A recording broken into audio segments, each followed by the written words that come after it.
8.15 광화문 집회 이후 한국교회와 사회에 큰 파문이 일고 있습니다. 전광훈 목사가 담임으로 있는 사랑제일교회에 이어 광화문 집회와 관련된 코로나19 환자가 급증하고 있습니다. 사랑제일교회와 광화문 집회가 지금 우리 사회를 위험에 빠뜨리고 있습니다. 전광훈 목사와 지지자들의 집단 행동과 의식은 우리 사회의 하나의 현상이라고 불릴 수 있을 정도로 충격의 범위가 넓고 강도도 큽니다. CBS TV는 긴급 진단을 통해 전광훈 목사와 지지자들이 불러온 사태를 진단하고 대안을 모색합니다. 오늘 출연해 주신 분들을 소개합니다. 기독교 대한감리회 감독회장을 지낸 신경하 감독님 나오셨습니다. 안녕하십니까? 한국기독교장로회 총회 육순종 총회장님 나오셨습니다. 안녕하십니까? 안녕하십니까? 한국기독교 목회자협의회 대표회장 지영은 목사님 나오셨습니다. 안녕하십니까? 네, 안녕하세요. 강남대 백소영 교수님 나오셨습니다. 안녕하십니까? 네, 반갑습니다. 먼저 저희들이 준비한 영상 보시고 진행하겠습니다. 지난 15일 광화문에서 열린 보수 집회에 자가격리를 어기고 나온 전광훈 목사. 중국 우한 바이러스를 우리 교회에다가 테러를 했습니다. 우리 교회에다가. 사랑제일교회발 코로나19 확진자가 1000명대에 육박하고 있지만 전 목사를 추종하는 이들은 바이러스 테러, 확진자 조작 등의 가짜 뉴스를 퍼뜨리며 방역에 협조하지 않고 있습니다. 전광훈 목사가 국민의 안전까지 위협하는 극우 보수 세력으로 성장한 배경은 무엇일까?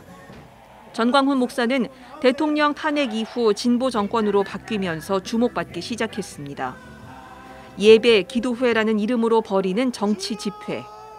정치적 구호를 종교적 언어로 전달하면서 사실상 종교와 상관없이 정치적 만족을 위한 보수 세력을 흡수한 겁니다. 기독교 보수주의가 자꾸 이제 근본주의적인 사고 방식을 정치적인 언어로 풀어내고 정치적인 입장으로 가지고 갔을 때 어떤 극우 세력의 어떤 위험한 태도로 변질될 수 있거든요. 한국교회의 책임도 적지 않습니다.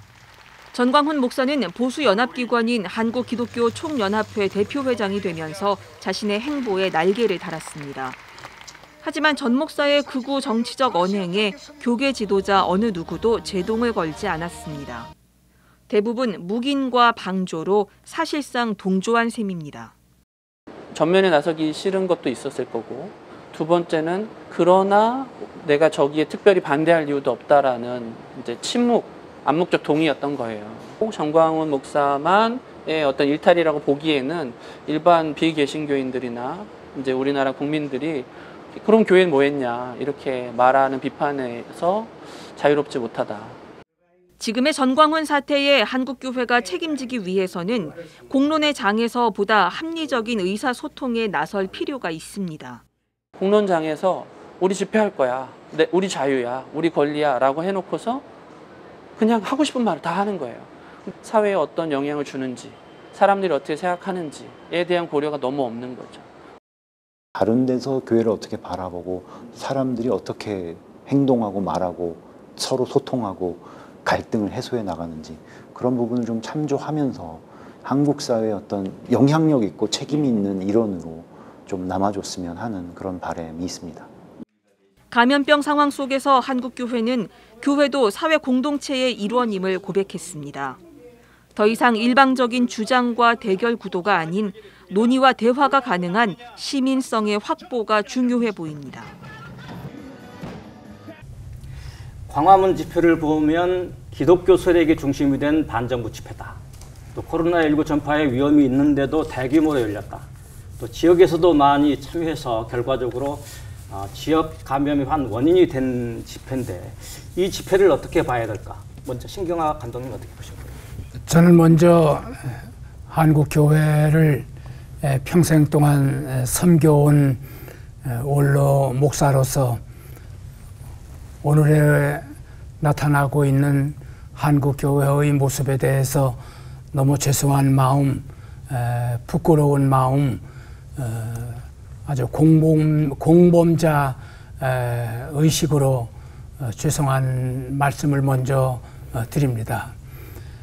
이번 이 코로나19 특별히 전광훈 그 세력, 그 동조자들에 의해서 광화문의 모습이 너무 많은 사람들에게 부정적인 의미를 주었다고 하는 것에 대해서 안타깝게 생각을 합니다.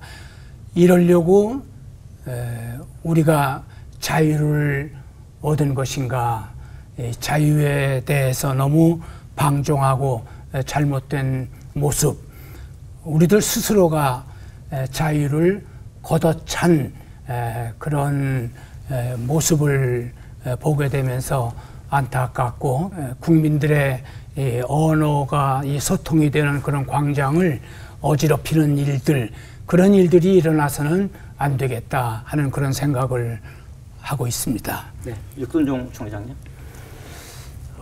정광훈 사태는 극우적인 정치 이념하고 또 근본주의 믿음이 결합한 아주 국가적인 재앙이다 생각을 합니다. 그래서 자기 주장을 위해서 국민의 안전을 완전히 짓밟은 이해할 수 없는 행동이다 생각을 합니다. 그래서 완전히 상식과 합리적 판단이 상실돼 버린 그런 광기의 현장이라고 생각을 하고요. 아까 심 감독이 말씀하신 것처럼 민주주의가 무엇인가, 또 자유가 무엇인가를 참 많이 생각하게 되는 그런 시간이었습니다. 우리가 이룬 민주주의의 과정이 참 험난했고요. 또 그 현장을 우리 신감독도 그렇고 저희 세대도 몸으로 살아왔거든요. 저희 과거 30, 40년 전에 성명서를 체포를 해서 아니면은 뭐 실내에서 한 장 읽고 그 읽은 일로 해서 2, 3년 감옥을 가고, 그리고 또 설교 한 번 잘못하면 구속되고, 이런 숱한 구속과 고난을 통해서 이룬 민주주의인데 우리가 이러려고 민주주의를 했나 하는 모멸감도 느끼기도 하고요. 그리고 저 광장의 자유가 뭘 말하는가에 대해서 참 많이 생각하게 됐습니다. 사실은 국민 안전을 짓밟은 자유이기 때문에 우리가 얻은 자유를 지키기 위해서, 또 민주주의 가치를 지키기 위해서 조금 더 우리 사회가 엄격하게 이 일을 다루고 또 처리해야 우리 미래가 열리겠다는 생각을 하게 됐습니다. 예. 네, 백소영 교수님 어떻게 생각하십니까? 예, 민주주의 시민사회에서 사실 반정부 시위는 있을 수 있는 일이고요. 또 해야 한다라고 생각을 합니다. 광장은 어느 특정한 집단에 의해서 독점되는 곳이 아니라 사실은 굉장히 다양한 이야기들이 그 안으로 나와야 하고, 또 때로는 진짜 갈등하는 여러 의견들이 그 안에서 충돌도 있을 수 있는, 그것이 저는 광장의 상징성이라는 점에서 사실 저는 이제 그분들의 의견에 동의하는 것은 아니지만 그 광장을 정치화하는 거에 대해서 저는 반대하는 입장은 아닙니다. 다만 두 가지 면에서 제가 유감을 표하는 것은 첫 번째는 코로나 사태라는 것이 우리에게 굉장히 그 보편적으로 주어져 있는 위기 상황이고, 이것이 다른 사람들, 타인의 생명을 위협할 수도 있는 그런 상황에서 과연 의견을 함께 모으고 그거를 여론을 형성하는 일에 있어서 꼭 그렇게 되면, 그리고 정말 불특정 다수가 모이기 가장 좋은 대한민국의 수도 광화문을 선택하여서 그렇게 진행했어야 하는가라는 문제에 있어서는 저는 굉장히 잘못된 선택이었다라는 생각을 하는 부분이 있고요. 두 번째는 아마 이제 오늘 이야기가 되어가면서 제가 조금 더 풀겠습니다만, 교회가 이렇게 소위 말해서 위기 상황일 때는 공적으로 뭔가를 해야 한다라는 아마 마음에서들 나왔을 텐데, 가장 크게 잘못하고 있는 점이 사적인 대답을 공적인 공간에서 이야기한 것이 아닌가. 그러니까 오히려 공공성이라는 부분에 대해서 굉장히 오해를 하고 있는 상태에서 뛰어나온 하나의 집단이고, 그게 하나 현상화가 되는 그런 사건으로 볼 때 저희가 오늘 하나씩 차근차근 풀어가면서 우리 한국 개신교가 뭘 놓치고 있는가 하는 것들을 좀 집어볼 수 있는 기회라고 생각을 합니다. 사실 전광훈 현상은 사랑제일교회에서 시작됐다고 볼 수 있습니다.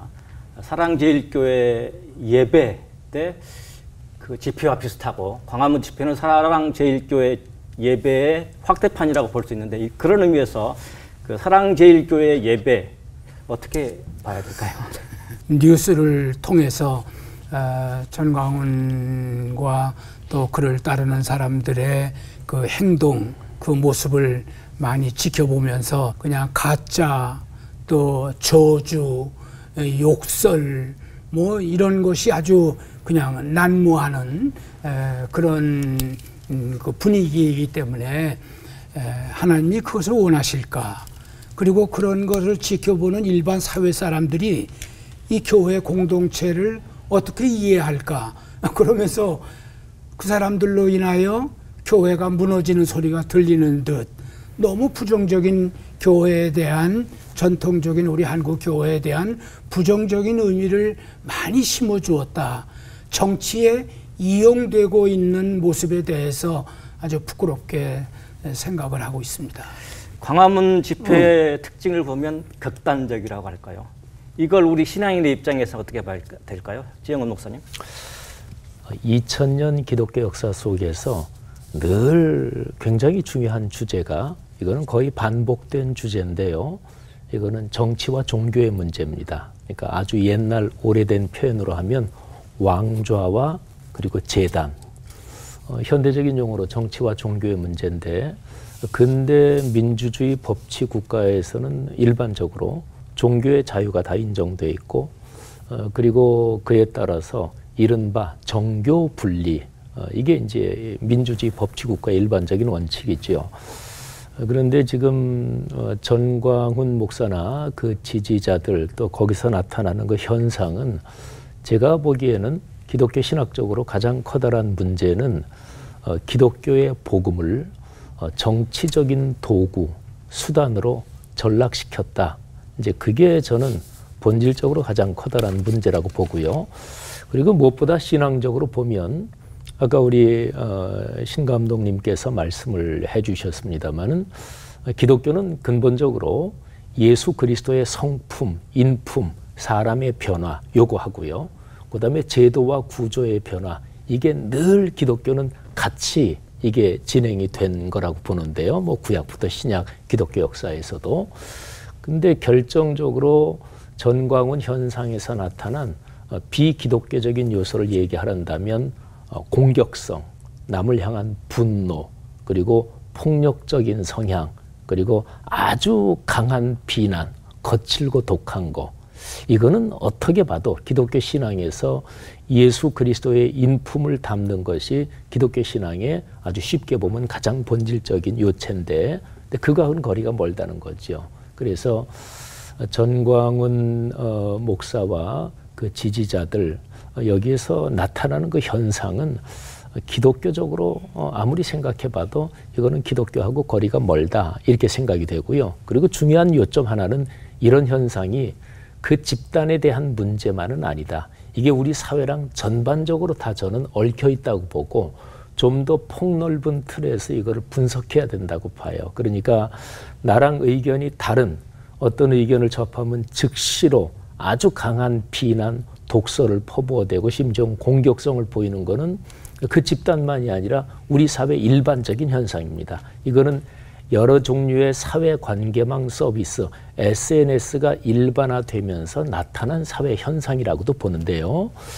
어쨌든 뭐 기독교 신앙과 신학의 입장에서 보면 결코 바람직하지 못한 그런 현상이라고 보입니다. 네. 그 광화문 집회에 참석한 분들이 장로님들 또 목사님들이 많습니다. 예를 들면 새벽에 새벽기도 나와서 기도하고 아침에 성경 읽고 광화문에 나와서 죽여라 혐오하고 우리 신앙인들이 볼 때 이런 현상을 어떻게 이해해야 될까 신감 동님? 그 광화문 집회 또 그들이 많이 점령했었던 청와대 앞에서의 집회 이런 모습들을 보면서 어느 날 딱 이렇게 아까도 화면에 나왔는데 보네포 목사님에 대한 그 이야기가 나오더라고요. 뭐 미친 개에게 운전대를 맡기지 말라 이제 그런 그 구호도 나온 거를 보았습니다만은 이 보네포 목사님의 그 순교의 영성을 얼마나 알고 있는 사람들인가 하는 그런 의구심이 들었습니다. 왜냐하면 그 사람들의 그 모습은 바로 보네포 목사의 명예나 그 보네포 목사의 순교를 욕보이는 일이다. 아주 모욕하는 일이다. 그런 생각을 하게 되었습니다. 우리 교회는 바로 전광훈 현상에서 나타난 그런 거짓과 혐오, 저주와 분노를 조장하는 그런 영성을 우리는 이해하지를 못합니다. 우리가 아는 대로 순교가 뭐냐? 순교는 죽을 상황에서 행동으로 보여주는 자기 고백이거든요. 지금처럼 아무 말이나 할 수 있는 이 자유가 마음껏 보장된 이 사회에서 순교를 운운하는 것은 너무 아이들 말 맞다나 웃기는 일이고 너무 저속한 표현들이 아닌가 하는 생각을 하게 됩니다. 그들에게 반문하고 싶습니다. 박정희 유신 독재 때 당신들은 뭐 했는가? 전두환 군부 독재 시절에 당신들은 무슨 소리를 외쳤는가 하는 그런 반문을 하고 싶고요. 대통령을 공산주의자라고 말해도 아무 제재를 받지 않는 오늘 우리의 상황에서 순교 뭐 이런 이야기를 하는 것은 너무 가당치 않다, 그런 생각을 하게 됩니다. 자기 집단의 정치적 야욕, 그 정치적 그 욕망을 위해서 기독교 신앙을, 거룩한 신앙을 팔아먹는 아주 파렴치한 그런 현상들이다. 그런 말씀을 드리면서 너무 부끄러운 시간들이었다라고 하는 고백을 드립니다. 그 일반 평신도의 입장에서 보면 우리가 장로님, 목사님 일반적으로 믿음 좋은 분이라고 뭐 얘기를 하거든요. 그런 분들이 이렇게 혐오를 표출하는 거, 지영훈 목사님 어떻게 받아들여야 될까요? 그 기독교 신앙이요, 어떤 세력 또는 어떤 의견이나 이런 거에 대해서 아주 그야말로 목숨을 걸고 반대하는 경우가 제 생각에는 유형적으로 보면 두 가지인 것 같습니다. 하나는 기독교 신앙의 근본적인 신앙 고백, 또 기독교 신앙의 가장 본질, 이게 위협을 받을 때, 이게 흔히 이제 나타나는 순교적 각오를 가지고 뭘 한다, 이런 거죠. 그 다음에 또 하나는 예수 그리스도의 십자가와 부활 사건에 근거한 이 기독교 신앙의 본질, 이게 인간 삶과 사회적으로 나타날 때는 뭐 일반적인 표현을 하면 일륜 도덕, 이건 아주 중요한 거거든요. 근데 일륜 도덕은 예수 그리스도의 복음이 일반적으로 표출된 현상이다, 이렇게 보고 일륜 도덕이 짓밟힌다, 그때는 또 기독교가 순교적 각오로 나섰다고 보입니다. 그러니까 예를 들면 마틴 루터 킹 이 저항, 인간을 차별하고 인간을 비인간화시키는 거는 이거는 복음에 근거한 하나님의 뜻과 정면 배치된다, 이런 거죠. 지금 전광훈 그쪽 지지자들, 또 전광훈 목사가 본회포 목사님을 얘기합니다만, 본회포 목사님이 나치의 그 비인도적인, 비인륜적인 만행에 반대해서 나선 것도 바로 이제 그런 측면이지요. 그런데 기독교는 이렇게 하나님의 뜻에 정면으로 배치된다, 이런 두 가지 유형에 대해서 나설 때도 사랑을 잃지 않았습니다. 그러니까 마틴 루터 킹의 비폭력 무저항이 그런 거지요. 성경 신약 사도행전 7장에 보면 스데반 집사님의 순교 장면이 나오는데, 그런데 돌에 맞아 죽으면서도 저들의 죄를 용서해 주십시오, 그러니까 자기를 죽이는 사람들을 위해서 기도했거든요.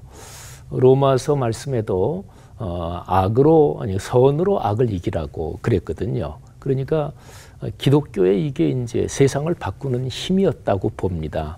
그렇게 본다면 현재 한국 교회 뭐 일부입니다만은 또 전광훈 현상에서 나타나는 어떤 상대방, 어떤 사람을 향한 혐오는, 이거는 제 아무리 봐도 이거는 기독교적이 아닙니다. 그러니까 한국 교회 그리스도인들 또는 교회들 중에서 일부에서 나타나는 그런 남에 대한 입장이 다른 또는 타종교에 대한 이 혐오는 기독교 신앙의 본질에서 자기도 모르게 벗어났고, 근데 이런 현상을 보이는 사람의 크게 보면 두 부류가 있다고 봐요. 하나는 내적인 진실한 자기 확신을 가지고 있는 사람, 그러니까 자기 자의식에서 나는 진짜로 그렇다고 보는 사람. 두 번째는 그런 사람들을 의도적으로 조종하고 움직이는 이런 사람이 있다고 보는데, 첫 번째 부류도 문제긴 합니다만은 제 생각에 아주 가장 참 문제가 되는 것은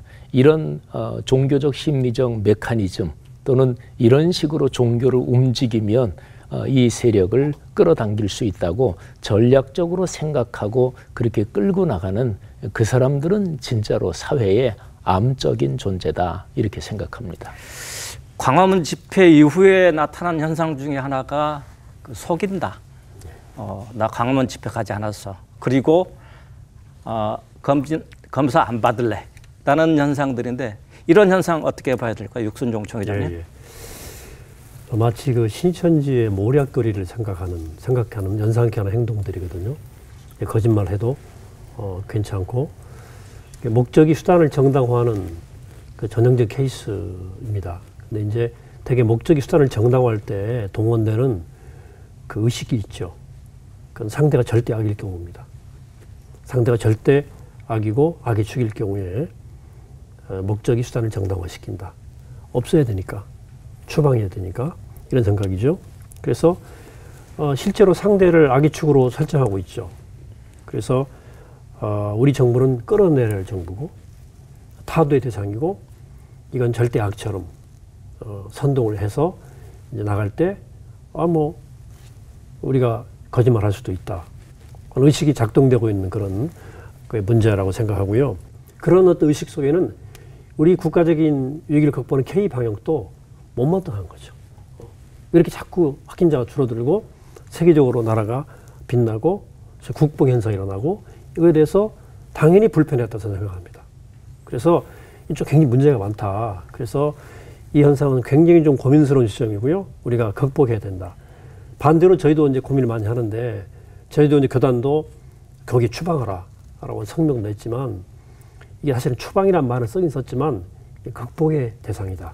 아까 지 목사님 말씀했지만 한국교회가 성찰하면서 어느 누구를 쉽게 절대악으로 규정하고 또 추방과 어떤 그 청산의 대상으로 삼는 것은 조금 우리가 조심스럽게 생각해야 되겠다. 그래서 정말 함께 극복하고 함께 넘어가야 될 우리 한국 사회의 산이고 한국 교계의 문제라고 생각하면서 또 더욱더 기도하게 됩니다. 광화문 집회에 참석한 사람들이 사실은 기독교인이 많다는 점에서 기독교인은 더 양심적이어야 되지 않겠습니다. 그런 점에서 문제가 더 크다고 볼 수 있겠습니다. 그 속인다는 것이 그러니까 사실은 거기서 그렇게 막 방역도 방해하시고 안 갔다 그러고 심지어는 막 병원도 탈출하고 이런 방식의 일탈 행위를 하면서까지도 그것을 일종의 굉장히 선교적 사명이라고 생각하시는 부분이 엄청난 착각이라고 저는 생각을 하는데요. 그분들이, 저는 그런 단어를 사용한 건 아니지만 이제 보도들을 접하면서 혹시 저것을 이제 기독교 윤리학에서는 이런 단어가 있습니다. higher law, 더 높은 법이라는 게 있어서요. 정부에서 어떤 이야기를 하든지 간에 우리는 하나님의 법을 따르겠다. 그 성경적으로 얘기를 하자면 출애굽기 2장 같은 데 보면요. 시브라와 부하가 히브리 아기들을 죽이라 그러니까 죽이지 않고서 속이잖아요. 파라오를. 거짓말을 하죠. 갔더니 다 낫더라. 건강해가지고 자기들끼리 다 이미 했기 때문에 어떻게 할 수가 없었다. 어떻게 말하면 파라오를 속인 거거든요. 근데 파라오를 속인 목적은 아까 육 목사님도 말씀하셨지만 정확하게 절대 악에 대항하기 위해서 살리기 위한 수단으로 그렇게 속임을 했던 거지, 우리의 특수한 이익을 위해서라든가 아니면 누군가를 죽이기 위해서 속인 게 아니거든요. 근데 이런 부분들에 대해서 굉장히 혼동을 하면서 제가 놀랍게 발견을 하게 되는 것은 이 higher law가 하나님의 법이 아니라 정광훈 목사의 이야기가 higher law가 되어 있는 이런 모습들을 보게 됩니다.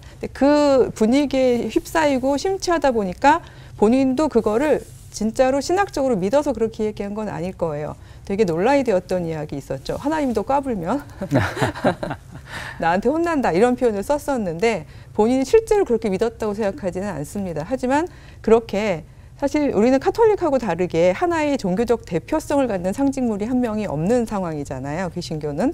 근데 그 위치를 본인이 차지하면서 열광적으로 이렇게 느끼다 보니까 자기도 모르게 하이어한 그런 입장을 취하고 많은 분들은 그걸 따르는 것이 마치 기독교적인 것으로 착각하는 게 아닌가 이런 생각이 듭니다. 그 백서영 교수님이 방금 얘기를 했는데 하나님이 까불 죽는다. 뭐 이건 뭐 진정성 있는 말인지 어떤지는 모르겠습니다만은 문제되는 게 한기총 회장 맡고 이단성으로 규정된 목사를 영입한다든지 이런 여러 문제 때문에 이단성 문제가 제기되고 있습니다. 지영은 목사님, 그 정광훈 목사의 그 신학적인 측면에서 이단성 문제 어떻게 해야 될까요? 기독교에서요, 교회 역사적으로 이단을 판정하는, 그러니까 이런 건에서 이게 문제가 생기면 이단이다. 그런 게 신학적으로 교회 역사적으로 한 몇 가지가 됩니다. 누구나 생각할 수 있는 거는 기독교의 근본 신앙 고백에 이게 어긋나면, 그리고 그게 의도적이고 조직적이고 뭐 누가 이제 발언하면서 그 상황에서 어떻게 발언했는데 사람이 말 실수했다 뭐 그런 거에 얼마든지 있을 수 있죠. 또 글을 써도 전체 문맥에서 그런 뜻이 아니었다. 문맥을 다 봐야 되는 건데, 근데 명백한 의도를 가지고 그리고 지속적으로 기독교의 근본 신앙 고백을 허물거나 거기에서 위배되면 그건 이단으로 판정할 근거가 되고요. 또 하나는 이제 공교회의 질서를 심각하게 허물어뜨리면, 훼손하면 그것도 이단 판정의 근거가 됩니다.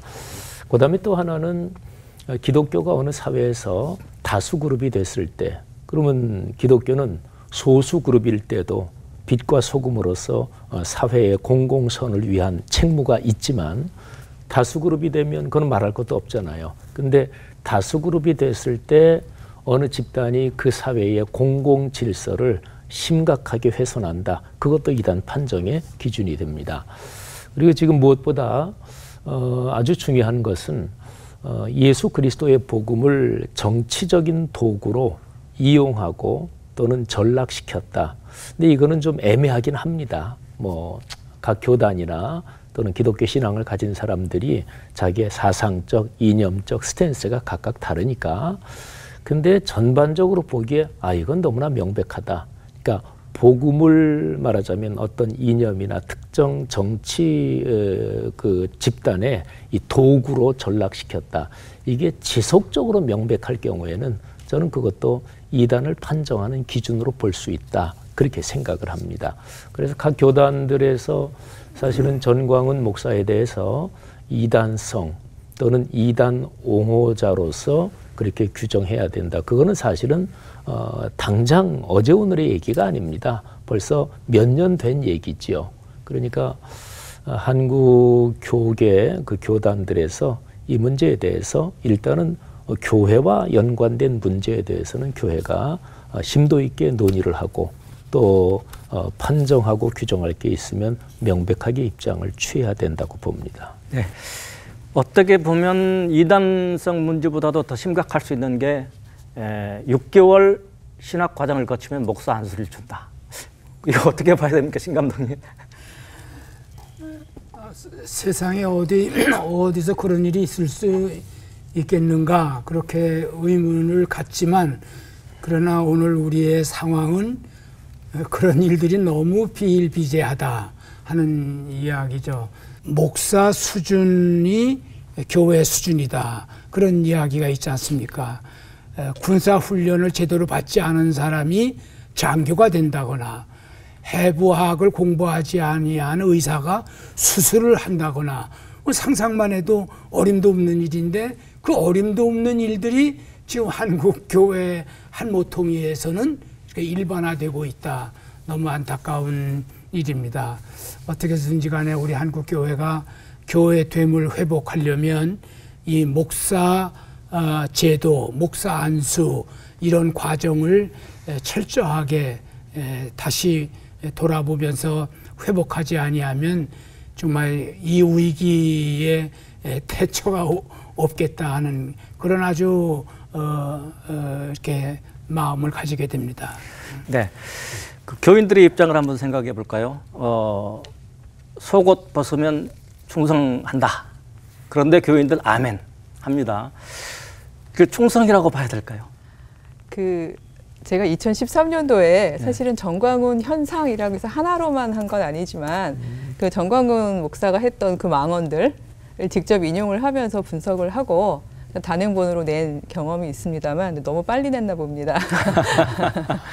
예, 근데 그때 제가 인용했던 것 중에 하나가 뭐가 있었냐면요. 우리가 빨리 기독당을 형성을 해가지고 젊은 여자들이 너무 이기적이어서 애를 안 낳는다. 이게 나라 망치는 지름길인데 우리가 법안을 만들어서 5명을 안 낳으면 감옥에 보내는 그런 법안을 만들자. 뭐 이런 이야기도 하고 해서 제가 그걸 보다 못해 이제 어떻게 말하면 신학과 사회학을 접목시켜서 분석을 했던 이제 그런 적이 있었는데요.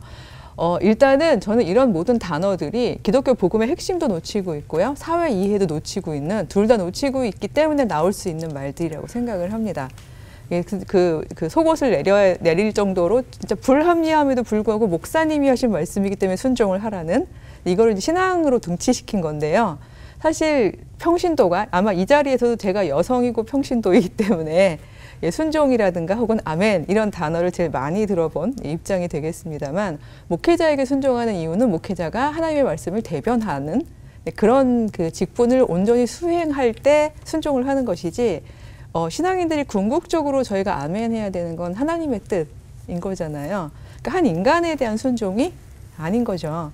근데 이제 그 부분을 굉장히 놓치고 있고 본인 스스로 아까도 제가 메시아니즘 이야기를 했습니다만 사실은 히틀러도 본인을 메시아라고 착각하고 심지어는 그거를 이제 공론화하는 그 작업 속에서 전체주의가 등장을 하듯이 본인의 이야기들이 절대화되고 거의 메시아닉 파워를 가질 정도의 이야기가 되어 있는 상황을 반영하는 일이라고 생각을 합니다.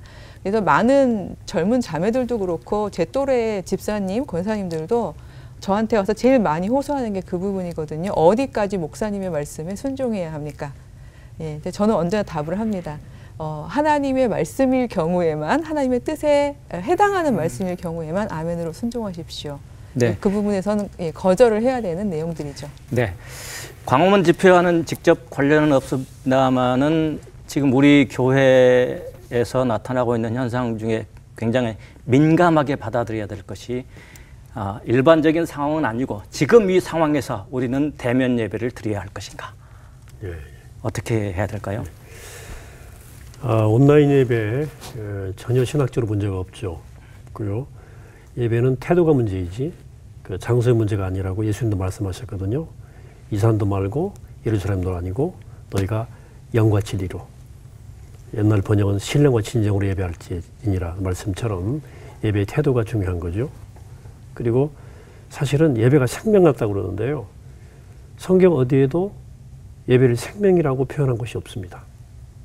오히려 너희가 삶이 없는, 이웃을 사랑하지 않는 그런 삶이 없는 예배는 내가 받고 싶지 않다. 가증스럽다. 라고 말씀했지 않습니까? 생명 같은 예배라는 표현은 성경에 사실 없는 표현을 우리가 쓰고 있는 거라 생각이 들고요. 그래서 또 이 생명이라는 말 자체가 얼마나 좋은 말인데 언어의 왜곡이 일어나고 있습니다. 그러니까 생명 같은 예배라 그러니까 국민들은 그러면 의료진들 생사를 오가면서 의료인들이 고생하는 사람들의 생명은 뭐냐? 그리고 국민들의 생명은 뭐냐? 그 생명은 뭐고 이 생명은 뭐냐? 라는 언어의 오용이 지금 일어나고 있다는 생각이 들고요. 또 비대면이라는 말도 성찰할 필요가 있는 게 기기를 통한 대면이죠. 교인들이 저를 이제 노인들은 제가 말이 좀 어눌해서 교인들은 집에서 들으시니까 소리를 크게 해서 좀 듣기도 하고 목사님 반갑기도 하고 그러니까 기기를 통한 대면이고요. 특별히 다음 세대는 이게 익숙해져 있습니다. 그러니까 비대면이라는 말이 정확한 표현인가에 대한 좀 성찰이 필요하다. 그러니까 언어가 굉장히 지금 정교하게 우리가 다듬을 필요가 있고요. 생명이라는 말도 오용되고 있고 대면 비대면이라는 말도 정상적 표현인가에 대한 좀 성찰이 필요하다. 그래서 앞으로는 기기를 통한 대면이 일상화되고 있고 그래서 일종의 좀 변형된 형태의 현장 예배고 대면 예배라고 저는 생각합니다. 실제 현재 이 상황에서의 그 영상 예배, 온라인 예배, 가정 예배는 신학적으로 아무 문제가 없다. 저는 그렇게 생각하고 있습니다. 네. 뭐 앞에서 또 지적을 했습니다만은 일반적인 상황에서는 뭐 예배를 드릴 것인가 말 것인가는 문제가 되지 않는데 이런 비상적인 상황에서 또 성경에서도 모임을 강조를 하고 있는데 어떻게 우리가 받아들여야 될까요? 대면 예배, 비대면 예배는 저는 육 목사님 말씀에 깊이 공감하는 것 중에 하나가 언어 표현이 이게 코로나19 상황과 연관된 언어 표현입니다. 전통적인 표현으로 말하면 모이는 교회, 흩어지는 교회, 이게 이제 기독교적으로 더 전통적인 그런 언어인데요. 근데 사실은 비대면 예배를 통한 교회 사역 또는 그런 기독교 현상은 이미 있었습니다. 그러니까 우리 한국 교회가 굉장히 깊이 연결된 미국 같은 경우에 텔레비전 전도자들이 그 사람들은 모이는 구조 하나도 없이 텔레비전으로만 설교하고 그리고 헌금 받고 이런 식으로 운영하는 게 미국은 오래전부터 있었습니다. 말하자면 요즘에 그 코로나19와 연관돼서 생겨난 그 단어를 사용하자면 비대면 예배지요. 옛날에 소련, 그러니까 중공, 뭐 이런 데, 북한 이런 데가 완전히 닫혀 있을 때 그때 공산권 복음 방송을 굉장히 많이 했지요. 그때에 사실은 그런 상황에서는 라디오를만 통해서 그 공산권에 있는 사람들이 숨어서 예배를 드리는 거, 그것도 말하자면 비대면 예배지요.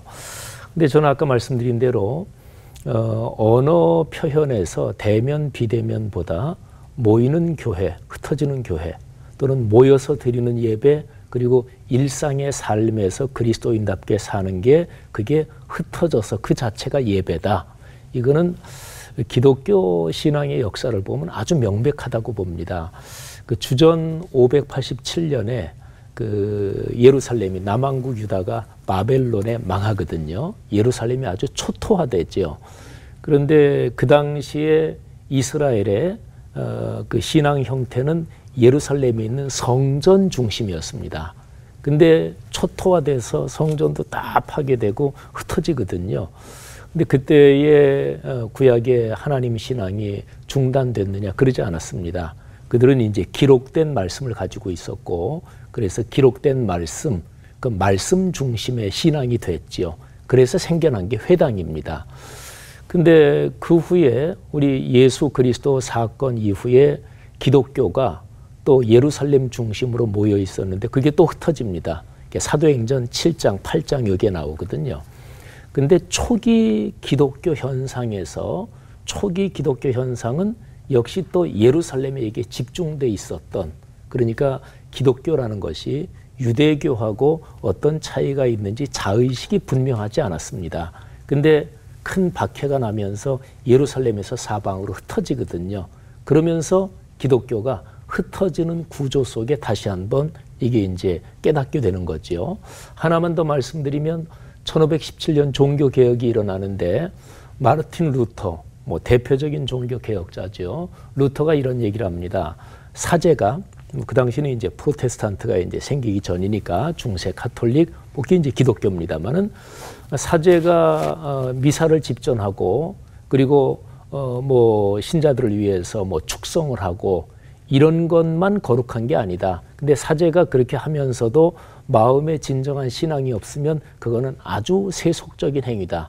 그런데 구두를 만드는 사람이, 구두 만드는 직업은 동서양을 막론하고 오래된 직업이잖아요. 루터가 그런 얘기를 하거든요. 구두를 만드는 사람이나 가정에서 요리를 하는 가정주부가 하나님을 사랑하는 마음으로 하면 그 행위 자체가 거룩한 일이다. 이 얘기를 하거든요. 그러니까 한국 교회가 이 코로나 사태 이전, 전광훈 사태 이전에도 한국교회의 심각한 문제는 흩어지는 예배가 이게 사실은 깊지 않았던 데 있었던 거지요. 그러니까 예배 드리는 건 좋은데 예배 끝나고 나서 예배의 정신으로 일상과 인격이 변화되고 각기 자기의 직업, 직종에서 그렇게 그리스도인답게 사느냐, 이 흩어지는 예배가 현저하게 약화되면서 한국의 문제가 발생하는 거라고 보고요. 그렇다 그러면 대면 예배, 비대면 예배 이거를 좀 더 큰 틀에서 그런 각도에서 보고 한국교회가 육 목사님이 자신을 성찰 이 표현을 뭐 잘 쓰시는 걸로 알고 있는데 아주 깊이 공감합니다. 한국교회가 깊이 자신을 성찰해야 되고 그리고 사회의 공공선을 위해서 너희는 세상의 빛과 소금이라 그랬으니까 한국교회가 그런 본질적인 성서의 가르침을 다시 한번 주목해야 되지 않나 싶습니다. 신경아 감독님. 네.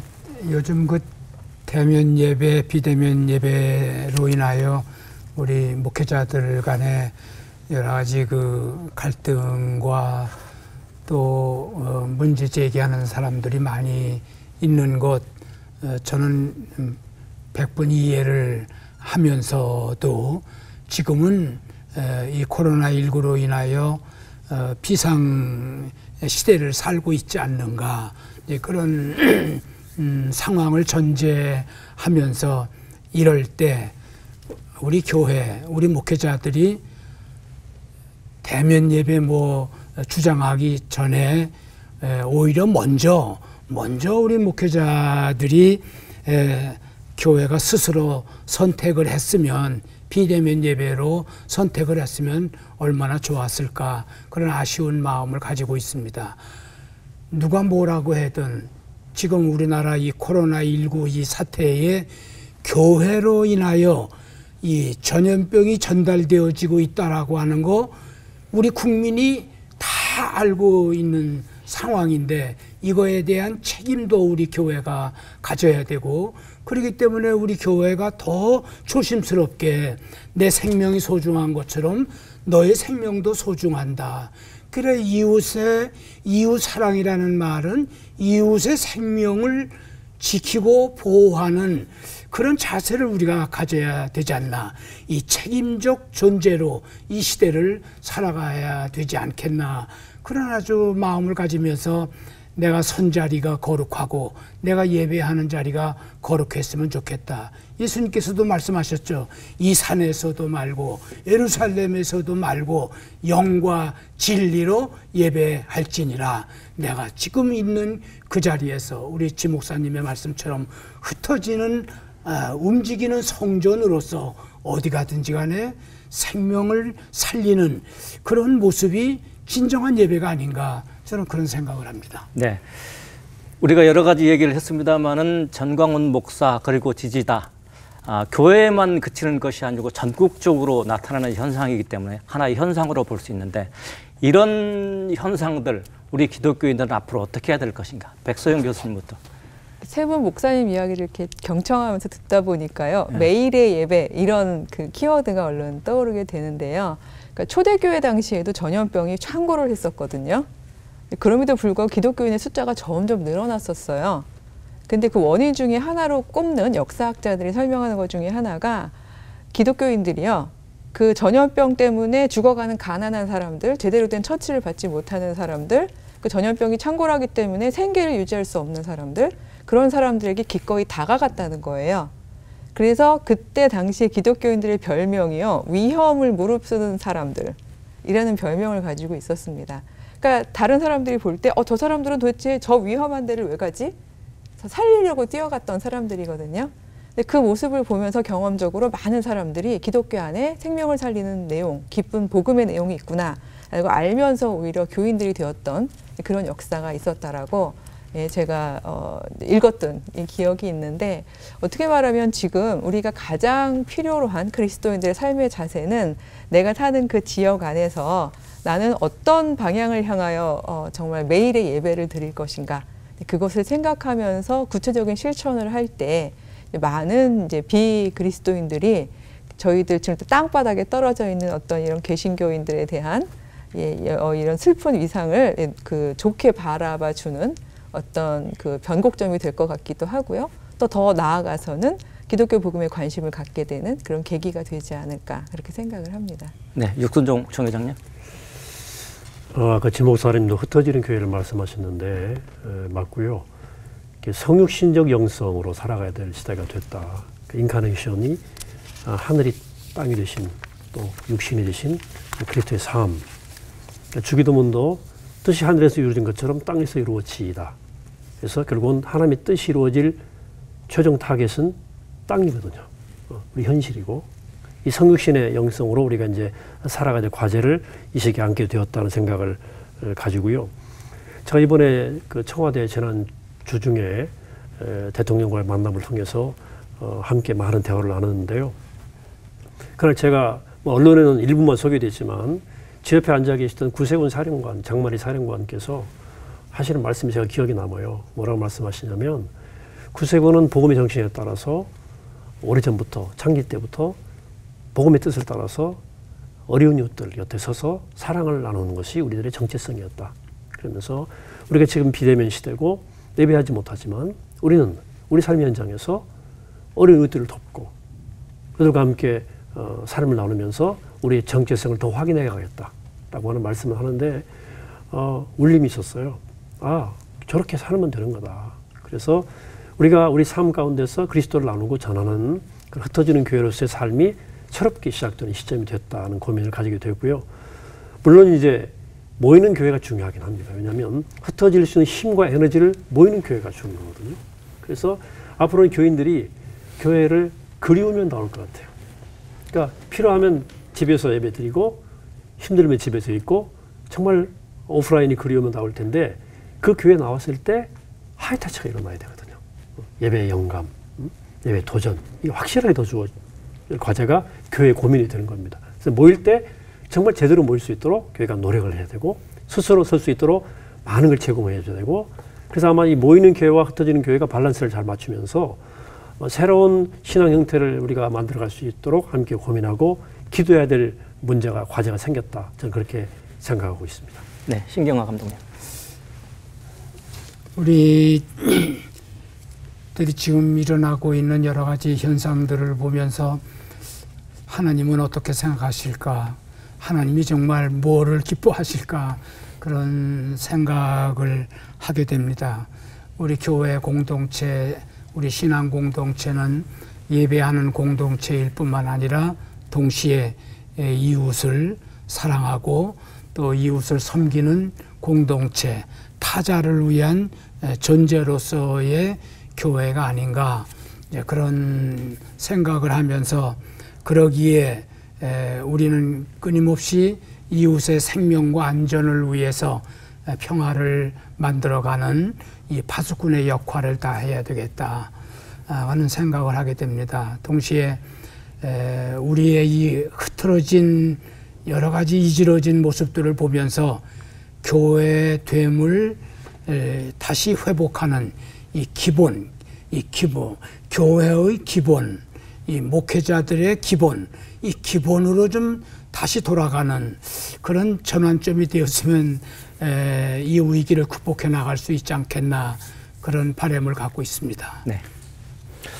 네, 그 현장에서 목회하고 있는 목회자의 한 사람으로서 또 목회자이기 이전에 그리스도인의 한 사람으로서 현재 상황에서는 참 국민들 또는 이웃들에게 참 미안합니다. 죄송합니다. 교회와 그리스도인이 좀 더 주님의 마음을 닮아서 그렇게 살겠습니다. 이런 말씀을 먼저 한번 드리고 싶고요. 그리고 기독교인 교회가 어떻게 해야 되나 여기에서 그냥 한 가지만 말씀드리면 공교회 의식을 갖고 그리고 교회가 연대해야 된다 이렇게 보는데요. 그런데 교회가 연대하는 게 우리 프로테스탄트 개신교 구조에서는 상당히 힘듭니다. 우리 프로테스탄트의 기본 특성이 이거는 단점이라고만은 보지 않습니다. 다양성인데 그거는 현대 사회하고도 잘 어울린다고 보고요. 근데 이런 기독교 안에서 또 뭐 프로테스탄트만이 아니라 전반적인 범그리스도교 안에서 우리가 공교회 의식을 갖고 연대해야 된다. 그럴 때 아주 유명한 그 명제가 있습니다. 본질적인 것에 대해서는 일치를, 그리고 비본질적인 것에 대해서는 자유를, 그리고 모든 것에 사랑을. 이건 아주 뭐 오래된 얘기입니다. 근데 이런 정신을 가지고 연대해야 된다고 보고요. 교회 내부적으로. 그래서 적어도 이런 공교회 의식을 가진 교회들이 같이 사회의 공공선을 위한, 지금 신 감독님도 말씀하신 것처럼 그런 책임의식을 가지고 다시 한번 연대해야 된다고 보고요. 현재 코로나 상황 그리고 전광훈 현상과 연관된 이 상황이 저는 한국교회가 개혁되고 갱신될 수 있는 카이로스의 기회다. 저는 그렇게 봅니다. 그래서 아까 감독님 말씀이 본질로 돌아가야 된다. 이게 이제 개혁과 갱신의 핵심인데요.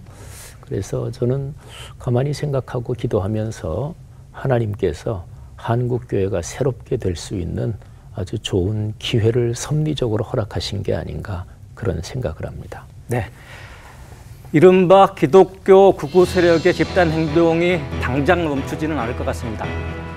그런 행동이 신앙적으로, 정치적으로 또 우리 신앙과 관련해서 어떻게 이해할 것인지 이 토론이 도움이 됐으면 하는 바람입니다. 지금까지 신경아 감독님, 육순종 총회장님, 지영은 대표회장님, 백서영 교수님 수고하셨습니다. 시청해 주신 여러분 감사합니다.